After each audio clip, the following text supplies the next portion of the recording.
Hi there, guys. How you doing? David here. Is it possible to film two short films in 2 days? Grab a coffee and join me. Well, to be honest, coffee was almost the only thing I drank during those days. So, let's go! As you might already know, year after year I've been filming the shorts for my series Halloween Night, from volume 1 to the 5th. I shot the first 3 year after year, then I took a break to film Carl 9000. Go and check it out if you haven't yet. Last year, 2023, I ran into a big dilemma. To be honest, it was a really tough situation to deal with it at the time, but I had to push through. So, let me explain. I knew episode 4 was going to pick up right where the episode 3 left off, where the girl gets caught by the villain. She escapes and heads to this super cool fair that was in my city at the time. I jam on the opportunity to get some amazing shots with very nostalgic 80s vibe. I love it. When the protagonist leaves the fair, the villain catches her again. Now here's where the problem comes in. I wanted to end the episode with the beginning of the episode 5. What's the problem, you ask? The location.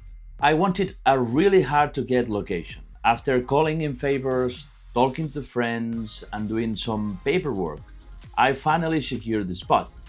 Everyone was super helpful, but I wasn't sure I would be able to get the location again the next year. So I knew I had to not only film the end of the episode 4, but also the entire episode 5. And how much time did I have? I was given access to the place for just 24 hours.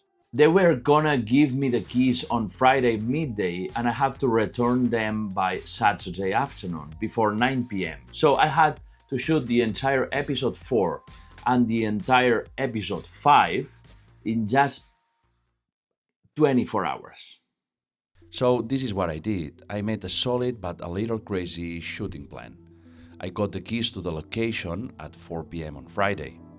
I headed over, took a look around, and I realized that the existing light wasn't what I wanted.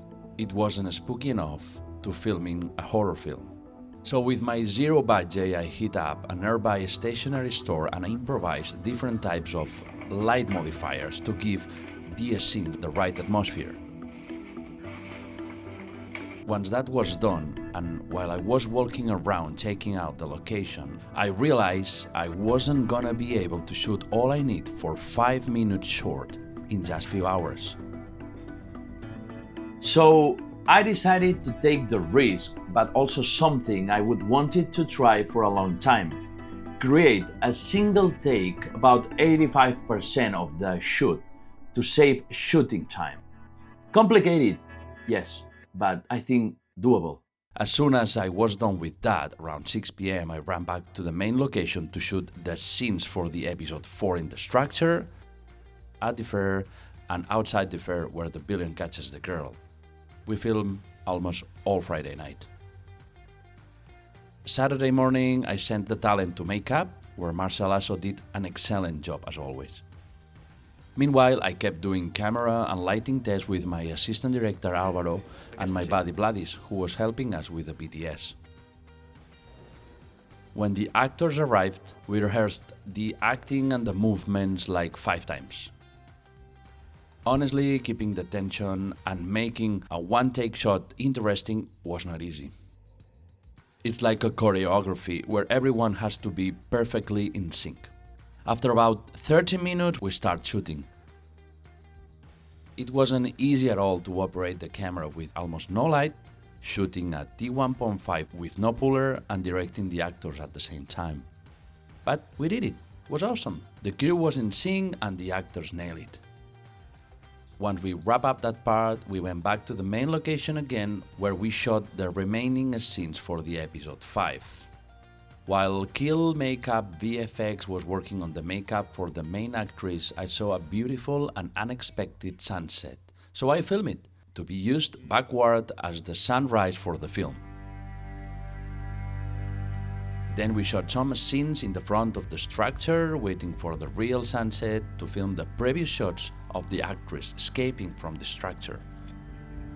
Unfortunately, the light at the location weren't working, So we improvised and filmed an alternative ending for episode 5, faking the location with some close-ups of the injured leg of the protagonist. So basically, we will fix it in post. Kill Makeup VFX did an amazing job as well.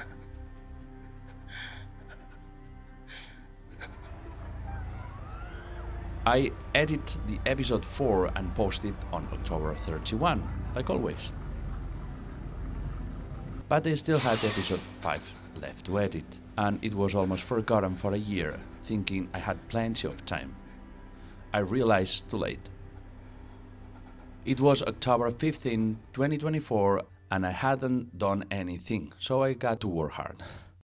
1 week before Halloween, surprise, I realized I was missing a shot to finish. Damn it, shit happens. The sequence was incomplete, and I didn't have time to physically shot it. So I went through all my footage, and I have found a shot that can work. After spending many hours cursing myself, I got a pretty decent sunrise representing the light overcoming the darkness. So, the end of the story. Or maybe not. We will see next year. Anyway, I hope you enjoyed the episode 5 and this little video blog where I explain how adapting and taking risks will make you cry a lot and lose sleep for days. That's how I filmed 2 short films in 2 days, guys. Thank you very much and see you in the next vlog.